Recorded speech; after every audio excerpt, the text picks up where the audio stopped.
Good morning, everybody. Obviously, I want to say hello and welcome. Welcome to the 16th English Book Day. It's really wonderful to see so many people. My name is Richard Brown. I'm going to be the host for today.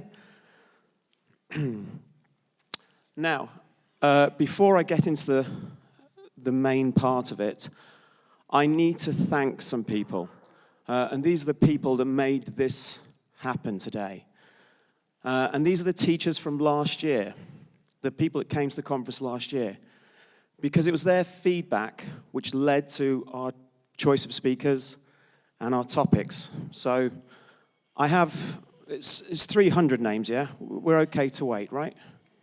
So, maybe not. We have a tremendous lineup.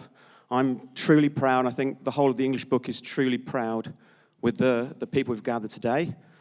I hope that it delivers what we expect it to deliver. Anyway, let's get this started. So it is my very great pleasure to introduce the British Ambassador to the United Kingdom, His Excellency Edward Ferguson. Still on. Thank you. Wow, well, good morning, everyone. It's very, very nice to see you all. It's very nice to speak to a packed room. I have to say, this is one of the more intimidating audiences I think I've ever spoken to. 500 English teachers. I've been through my speech twice to check for split infinitives, grammatical errors, but feel free to give me a score out of 10 at the end.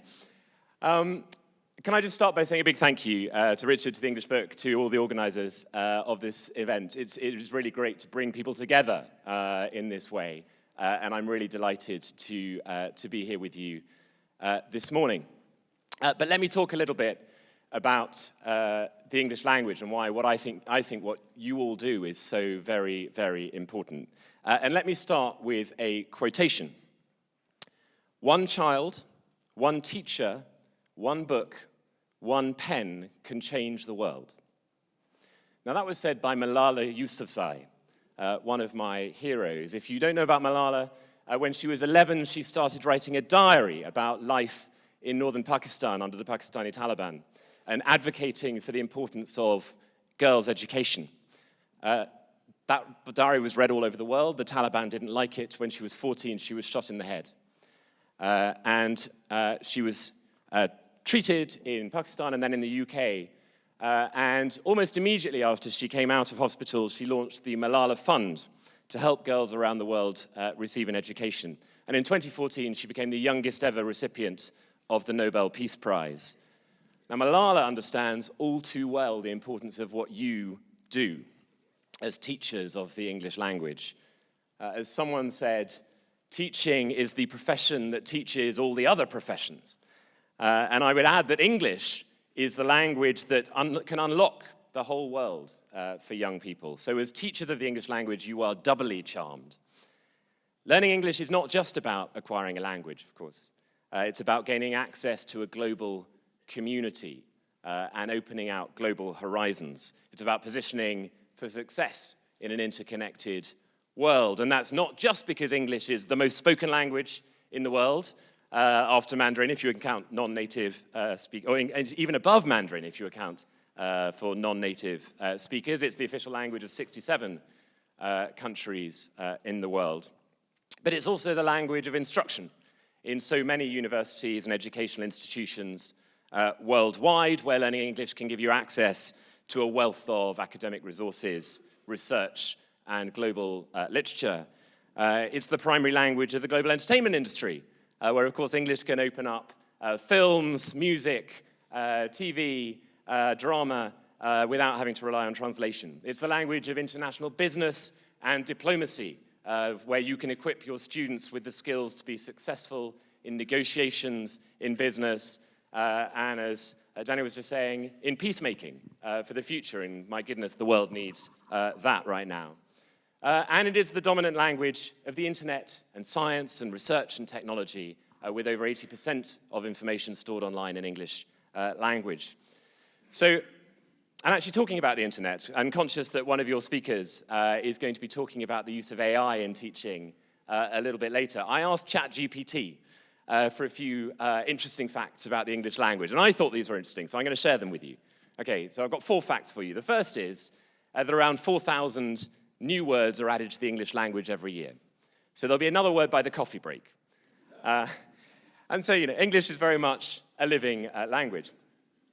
Talking of new words, Shakespeare introduced over 1,700 new words to the English language, including bedazzled, eyeball, and swagger. So perhaps you can encourage your students to add to the richness of the language by coming up with some new ones.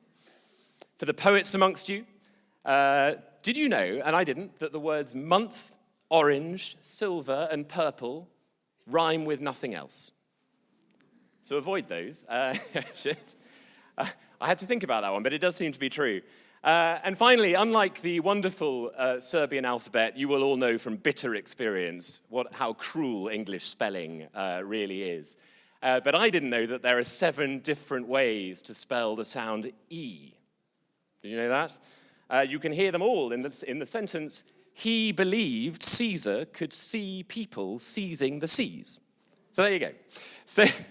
So when your students complain that English is a difficult language, you can tell them that, yes, they're absolutely right. And I apologize for that. But I also hope that you can go home today saying you learned something new. I just wanted to say a few words about the British Council, which has been active in Serbia since 1936.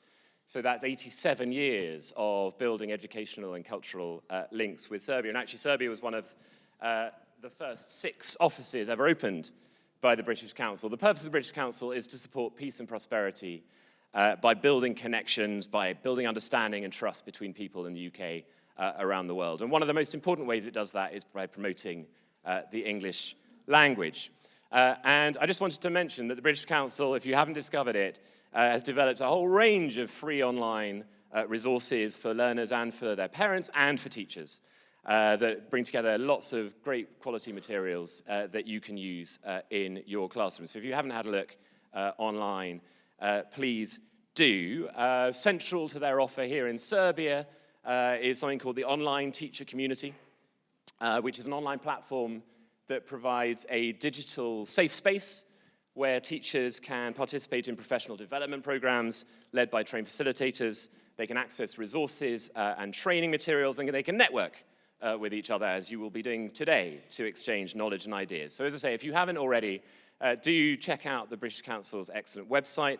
It includes a whole range of learning resources from their Learn English program for beginners to training for teachers in IELTS, the International English Language Testing System, which is the world's most popular English language test for higher education and global migration. And as teachers, you can sign up to free webinars from topics ranging from teacher well-being to student inclusion. And you can even apply for funding to support professional development through workshops and bringing people together. You might also be interested to know that the British Council has just finished a big piece of research into the future of the English language. And that research covers a whole range of stuff, including whether English will remain the world's most sought-after language. Spoiler alert, yes, is the answer to that one.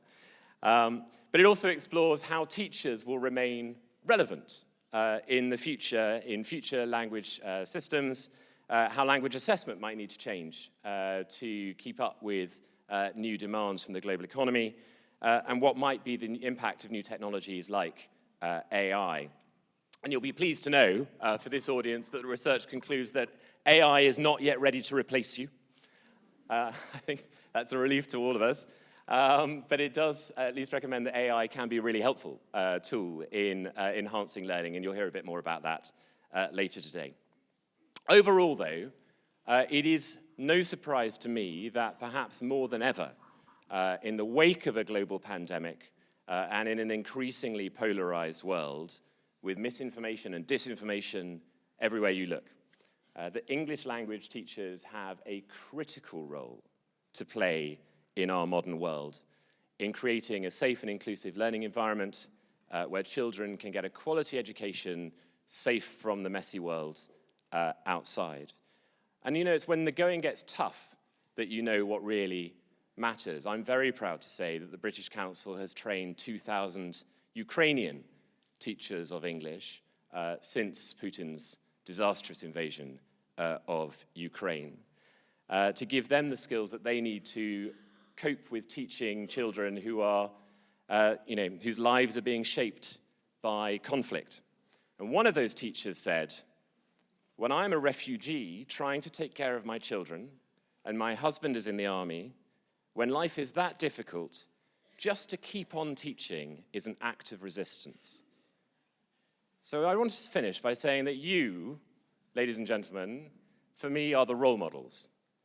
You're the people who create a safe and inclusive learning environment for your students. You're the people who win their trust. You're the people who, through imparting the English language, can open up their eyes and their horizons to a whole wide world of opportunities and possibilities. So let me just finish by saying thank you for everything that you do. And I wish you a really positive and interesting day here at the English Book Day. Thank you very much.